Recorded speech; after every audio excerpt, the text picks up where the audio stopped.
Olha só que notícia boa. Sempre que eu tenho uma matéria ainda que a gente não discutiu, eu fico feliz. Porque é final de ano, né, cara? A gente já viu tanta coisa que vai afunilando, né? E às vezes passa alguma coisa batido mesmo. A colega acabou de me revelar que o animal que vos fala não falou de prisma ainda, mas que absurdo! É agora então, meu querido, aulinha de prisma. Que bela segunda-feira para aprender prismas. Prismas óticos. Cara, eu lembro como se fosse hoje, no terceirão, o professor falando de prisma, eu saí meio torto assim da aula, tanta letra que eu vi, e fiquei preocupado, que eu não me sentia confortável com prisma. A gente tem que entender, cara, que prisma, na verdade, é só aplicação de geometria básica e das noções básicas de refração da luz, né? Então, a primeira coisa, prisma. Quando a gente desenha um prisma, geralmente a gente desenha um triângulo, né? E não faz sentido, porque prisma é um sólido geométrico, ele é profundo, ó. Ele tem a profundidade. Mas como eu vou analisar a luz atravessando essa face do prisma, e esse raio de luz é paralelo ao quadro, então eu não preciso me preocupar com a profundidade. Lá vem um raio de luz que penetra no prisma. A gente vai chamar esse raio de raio incidente na primeira face. E quando a gente vai tratar da refração, a gente precisa como referência a reta normal. Esta é a reta normal à primeira face. Ela é normal, como vocês podem ver. Então este ângulo aqui a gente vai chamar de ângulo de incidência na primeira face. Eu vou chamar ele de I1. Quando a luz vai do ar para o vidro, vamos supor que fosse ar de vidro, a velocidade diminui e o raio se aproxima da reta normal. Este é o raio então que está atravessando o prisma na parte interna dele. Lá é a segunda face do prisma. Para poder ver como é que o raio vai refratar, eu tenho que ter uma outra reta normal. Esta é a reta normal, a segunda face do prisma.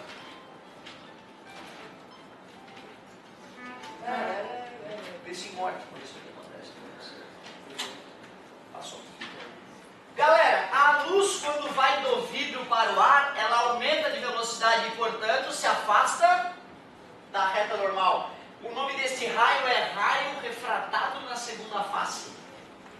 Agora tu vê, né, cara? Claro que este ângulo aqui é um ângulo de refração.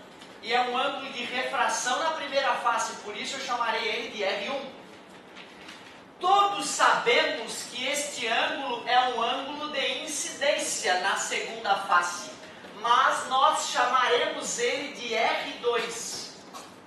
Chamaremos ele de refração, professor? Não, ele é um ângulo de incidência na segunda face, nós denominaremos ele R2, a letrinha dele vai ser R2.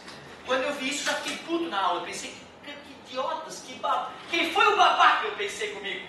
Mas é porque babaca era eu agoniado, achando que o mundo estava errado e eu certo. Eu não tinha percebido ainda que eu era um erro ambulante. Então eu devia ter ficado calmo e ter percebido que era para o bem, essa mudança de nomenclatura.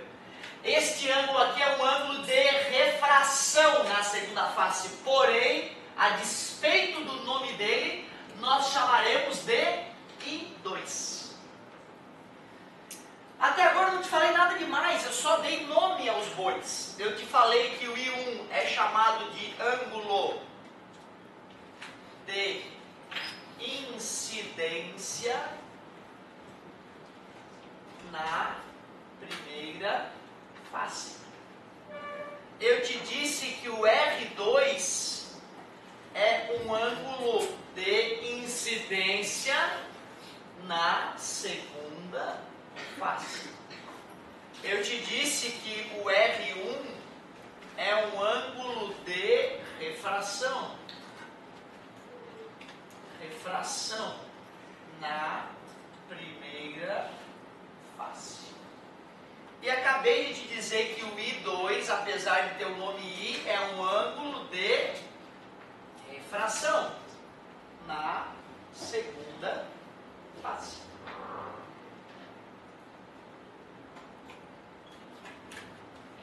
Nada demais. Não teve cálculo. Eu só lhe apresentei o nome para que tu consiga conversar com alguém sobre isso. Alguém que seja iniciado, né, nas artes dos prismas óticos. cara, se eu prolongo esse raio incidente na primeira face, tu deves admitir que este ângulo aqui é o desvio que o raio sofreu na primeira face. Esse ângulo aqui em azul, quem é esse ângulo aqui? Ele é quem esse ângulo aqui? É o próprio I1, tu aceitas? É a OPV com I1, né? Então quem vai ser aquele ângulo vermelho ali em cima que eu vou chamar de delta 1, delta minúsculo? Como é que eu calcularia aquele delta 1? Aquele delta 1 que é o desvio na primeira face, vê se tu concorda comigo. É o I1, que é esse ângulo todo, menos o R1, que é o ângulo de baixo. Cara, observe, gente, que não é para decorar isso, é ver a obviedade do que eu estou te comentando, é perceber que se o cara chegou com um ângulo de 45 e saiu com um ângulo de 30, é porque ele desviou 15. É uma coisa muito óbvia, muito nítida. Eu saí da aula agoniado, acreditei, porque eu não enxerguei a obviedade dessa equação. Eu achava que era uma fórmula nova e que eu ia ter que decorar ela. E não, é uma obviedade que se tu usar em algum momento da tua vida. Só isso. Tu vê, ó, se eu prolongo o raio refratado na segunda face, tu deves aceitar que este ângulo é o desvio que ele sofreu na segunda face. Então eu vou chamar ele de delta 2. Como esse ângulo aqui é o I2, OPV com I2, esse ângulo vermelhinho é o ângulo grandão, azul, menos o ângulo pretinho, que é o excesso. Então vocês devem aceitar que o desvio na segunda face, isso aqui é o delta minúsculo, tu conhece o delta maiúsculo, certo? Delta minúsculo dos gregos. É o que? Deixa eu ver, é o ângulo grandão, I2, menos o ângulo pequenininho, R2. Ah, tu vê que legal que foi mudar o nome dos caras, né? Se nós não tivéssemos feito aquela mudança de nome aparentemente babaca, as fórmulas do desvio já seriam diferentes. Então tu vê, tu pode decorar que o desvio que a luz sofre ao refratar em uma das faces do prisma é o ângulo de chegada menos o ângulo de saída naquela face. É I menos R. Poxa, se tu vai lá e sofre um desvio de 10 graus e depois sofre um desvio de 15 graus, ao todo tu desviou 25 graus. Portanto, como é que se calcula o desvio total? É o desvio na primeira face mais o desvio na segunda face. É assim que se calcula o desvio total. Onde é que ele estaria representado no desenho? Bastaria pegar a direção do raio incidente e comparar com a direção do raio refratado. Seria isso aqui o desvio total. O ângulo entre a direção de incidência e a direção de refração. Aquele é o desvio total. Como é que eu poderia calcular esse desvio total, então? Vamos ver. O desvio total é o desvio na primeira face, I menos R, mais desvio na segunda face, I menos R. Vou aproximar o I com o I, vou aproximar o R do R, colocando o menos em evidência, só para ficar bonito. Ou feio, que faz. E agora mais um conceito básico de geometria. Cara, se for ver, não teve nada de fenômeno físico ainda, assim, nem usou a leis Descartes na entrada nem na saída da luz. A gente só usou geometria ultra plus mega básica. A soma dos ângulos internos de qualquer triângulo é 180, né?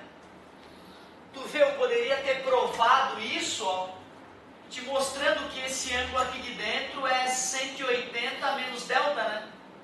Concorda comigo? Aí eu poderia ter usado a soma dos ângulos internos do triângulo igual a 180 para te provar isso. Se eu quisesse provar matematicamente, né? Mas eu fiz intuitivamente, né? Te mostrei que o desvio total é a soma dos dois desvios. Mas se tu quisesse a prova matemática, daria para fazer a soma dos ângulos internos ali, né?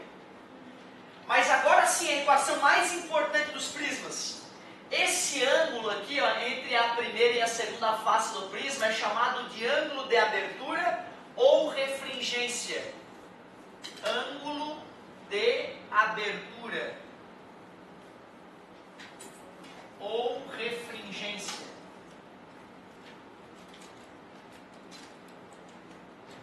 Ângulo de abertura ou refringência. Não, falta refringência. Cara, já acabamos de ver que a soma dos ângulos internos de um triângulo dá 180. Vocês poderiam me dizer quem é esse ângulo vermelho aqui, ó? Tu deves perceber, né, que esse ângulo todo aqui também é 90 graus, certo? Esse ângulo vermelho, ele tem excesso em relação a 90 graus, esse R1, né? Esse R1 é o excesso dele em relação a 90 graus. Então vocês devem admitir que aquele ângulo vermelho ali é 90 menos R1. Aceitável? Olha esse ângulo aqui. Quem seria esse ângulo aqui então? Ó? Já que isso aqui tudo é 90 e aqui é R2, quem é esse ângulo vermelhinho aqui? É 90 menos R2. Se eu somar R2 dá 90 graus dele. Ó, um triângulo, cara, que belo triângulo! Um triângulo formado entre as faces do prisma e o raio que atravessa o prisma. A soma dos ângulos internos é 180. O ângulo de abertura, mais esse ângulo vermelhinho que é 90 menos R1, mais aquele outro ângulo vermelhinho que é 90 menos R2, esses três ângulos formam os ângulos internos do prisma. E os ângulos internos do triângulo ali, né? Que é 180 a soma. 90 mais 90, 180. Mais passa menos, zerou. Menos R1 e menos R2 passa por outro lado mais. Eu diria que se eu fosse selecionar uma fórmula para tu decorar, seria essa. Essa é a fórmula mais comum de se usar em questões de prisma. O ângulo de abertura ou refringência é o R1 mais o R2. É o ângulo de refração na primeira face mais o ângulo de incidência na segunda. Isso sempre será assim devido à geometria básica dos prismas. E agora, isolando uma, substituindo a outra, eu posso deixar mais bonita a fórmula do desvio total.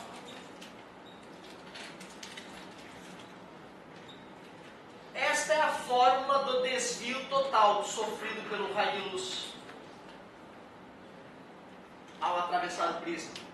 Esse aqui era o desvio na primeira face, né?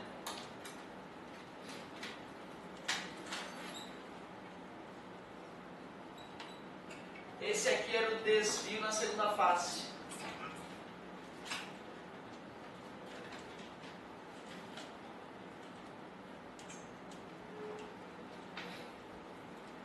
Cara, é isso que é prisma.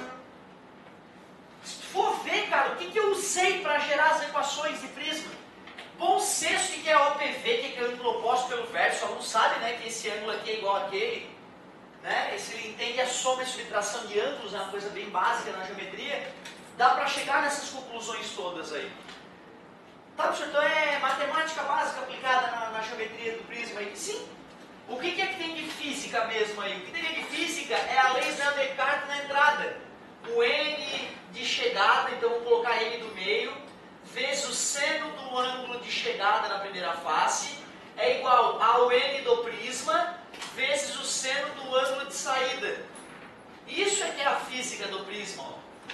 É aplicar a lei de Descartes na chegada. Outra parte de física aí na saída, o n do prisma vezes o seno do ângulo de incidência na segunda face, que a gente chamou de F2, é igual ao n do meio, que envolve o prisma, vezes o seno do ângulo de refração, que a gente chamou de I2. Isso sim é física no prisma, mas é raro de ser cobrado. Geralmente a gente cobra a parte de geometria, não que o sujeito não pudesse cobrar aqueles cálculos ali também. Aí tem um caso especial no prisma que é importante de discutir, chamado caso de desvio mínimo.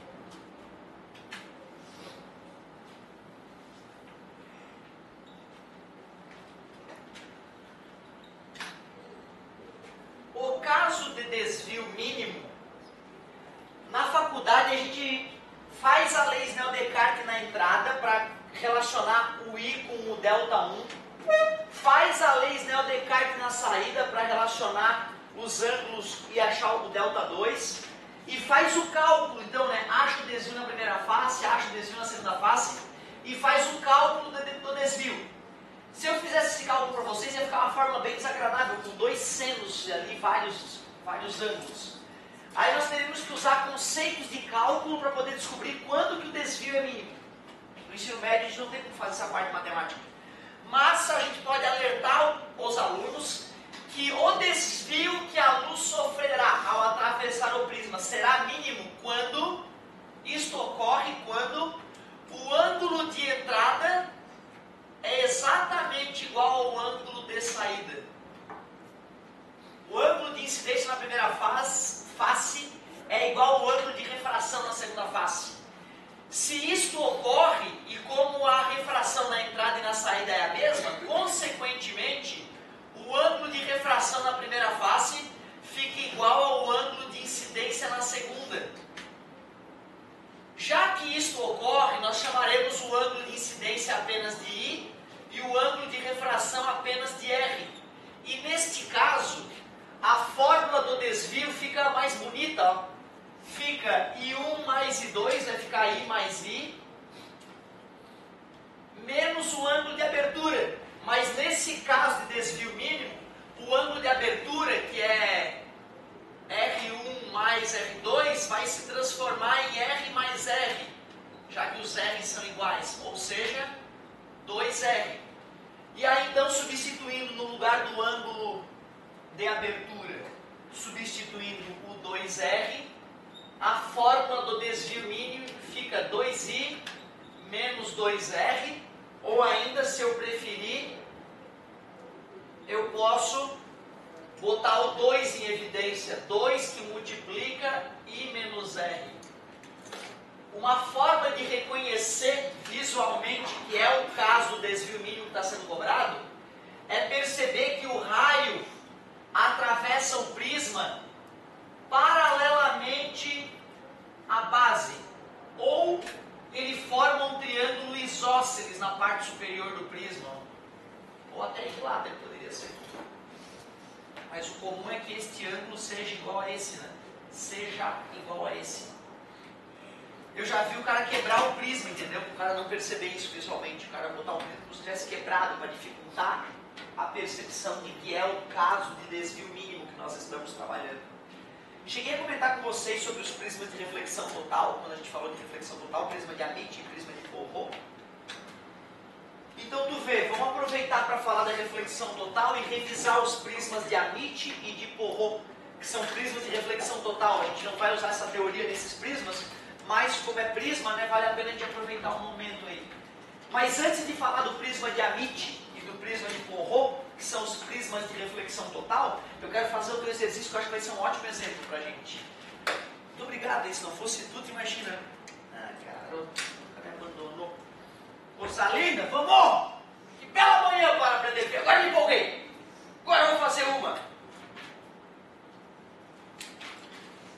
Não se apavorem com esse excesso de nomes, tá? Não te apavora, pensa com calma, tu vai ver que é tudo óbvio, os nomes são óbvios, a única coisa que poderia chatear é a troca de letras aqui, né? Desse para esse, na verdade, né? Isso aqui é incidência, aquilo ali é refração, mas foi para o bem, assim as fórmulas ficaram menos feias, pensem assim.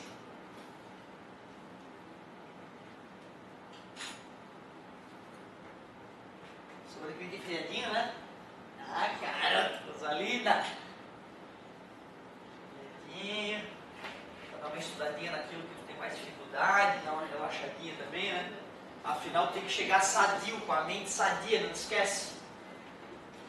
Um monte de aluno comum, né? No final do ano, os alunos ninja estão tudo estressados e acabam indo mal. Não pode, né, cara? Tem que ter inteligência emocional, não adianta só ficar estudando.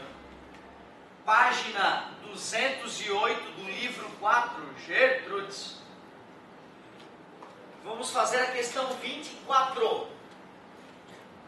Homenagem ao Vespa, nosso amigo. Página. Sacanagem. Edita, agora.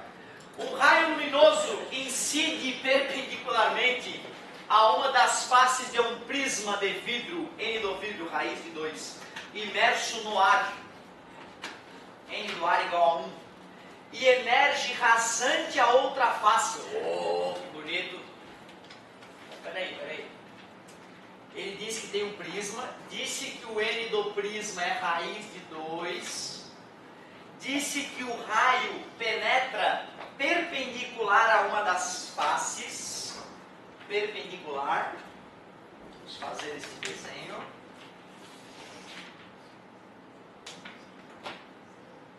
Perpendicular. E emerge rasante a outra face. Ele vai passar reto nesta primeira face, né? Não vai sofrer desvio. E emergir rasantes quer dizer que ele sai assim, ó. Ele sai beliscando a outra face, né? Isso que é emergir rasante. O que ele está me dizendo é que o ângulo de refração foi 90 graus, né? Tu vê, ele quer que eu ache aquele ângulo ali, ó. Certo? Eu acabei de dar aula, mas eu não vou usar aquela aula que eu te dei. Primeiro eu quero te mostrar que é possível resolver apenas com geometria básica. Esse ângulo aqui é 90. Se eu descobrir aquele ângulo, eu sei que a soma dos ângulos internos é 180, eu acho o valor do A. Esse ângulo aqui a gente chamou de R2, né? Não é obrigatório. Poderia chamar de alfa, se eu quiser. E poderia simplesmente escrever que o N de chegada, que é o N do prisma, vezes o seno do ângulo de chegada, é igual ao N de saída, N do ar, que é o meio, vezes o seno do ângulo de saída, que eu vou chamar de 90 ali. O N do prisma ele diz que era raiz de 2. Seno de alfa é igual ao N do ar, eu vou dizer que é 1. E o N do 190 a gente sabe que é 1. Seno de alfa é igual, está multiplicando, passa dividindo, raiz de 2, 1 dividido por raiz de 2, racionaliza, multiplicando por raiz de 2 em cima e embaixo, dá raiz de 2 sobre 2. E o ângulo cujo seno é raiz de 2 sobre 2, é 45 graus. Já que aqui é 45 graus, aqui também é 45 graus, né? E já que a soma dos ângulos internos de um triângulo é 180, A mais 90 mais 45 é igual a 180. Então, o ângulo de abertura é 90 menos 45, 30, 50, 45, né? Obrigado. 90 menos 45, a matemática profunda é 45. Claro que nós poderíamos ter usado que o ângulo de abertura é R mais R2. Foi o que a gente usou, na verdade, né? O ângulo de abertura é o R1, que seria 0, mais o R2, que é 45. Nós calculamos o R2, né? Eu chamei de alfa só para não ficar pegado aos nomes. A igual a 45. Poderia ter usado a aula, entendeu? Ficaria até mais fácil de repente. Mas tu vê, uma geometria básica, né? E uma é a lei Snell-Descartes, a gente matou a charada. O senhor quer me dizer então que se eu aplicar aquilo que eu já sei de ótica no prisma e os meus conhecimentos de geometria, eu não preciso me preocupar com o prisma. É isso mesmo. Só que não custa a gente fazer o estudo técnico aqui, né? Para a gente se acostumando. Muitíssimo obrigado. Agora deixa eu aproveitar o embalo e deixa eu falar dos prismas de reflexão total. São dois prismas muito famosos de sua importância para desenvolvimento de instrumentos ópticos, tal qual microscópios, telescópios, binóculos. Então são prismas aí que salvaram a vida de muitos, né, na ajuda de desenvolvimento de medicamentos, por exemplo. Né, afinal, a gente precisa olhar as bactérias no microscópio, né, e ver se elas morreram ou não, né? E também nos ajudaram a escrutinar os confins do universo através de telescópios. Então vamos ver prismas de reflexão total.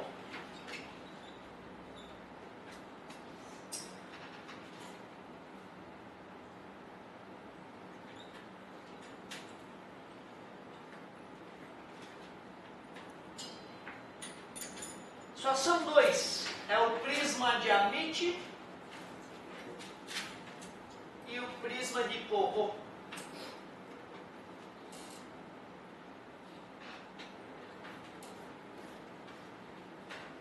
O prisma de Amici e o prisma de Porrot, na verdade, eles são prismas muito similares, só que usados numa posição diferente.